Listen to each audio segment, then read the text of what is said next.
I've been very lucky to get engagement from Alicia Dixon, Trevor Nelson, you've got Chris Hughton and Mark Bright from the football community, and Marsha Thomason as well, who is from our region. They're celebrities who've lent their support to a campaign aimed at saving lives, lives that are hanging in the balance in part because of their ethnicity.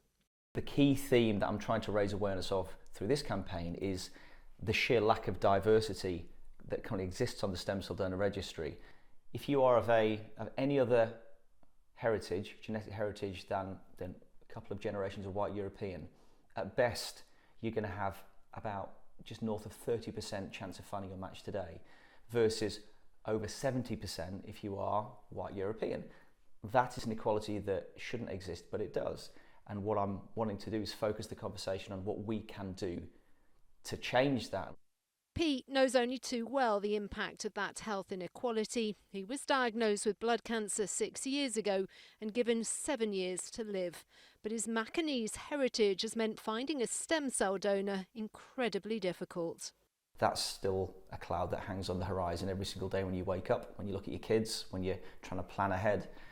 So for me, this is my chance to try and do something proactive to change that. Yeah, how you doing? You're right. Yeah. Thank you so much for agreeing to do this. Actress Marsha Thomason, who starred in the hit ITV show The Bay, is heading up the campaign here in the Northwest.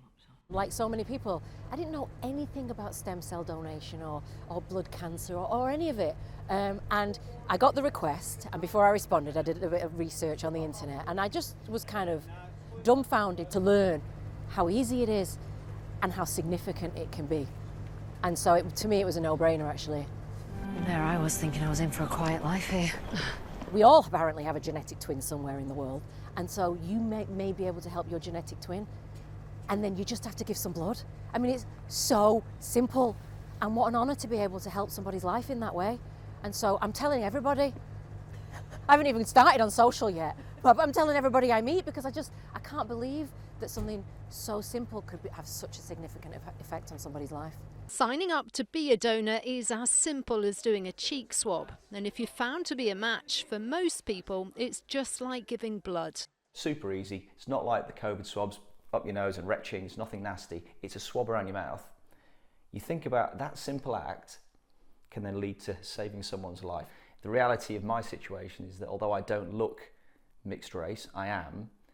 But I would say to people who are questioning whether they should or they shouldn't, if you don't look like me, I would suggest you go to goforgood.com and register, because those people who are part of your community, part of your heritage, potentially will need you to save their life, and you only do that by registering to become a stem cell donor. It could be the difference between life and death for somebody.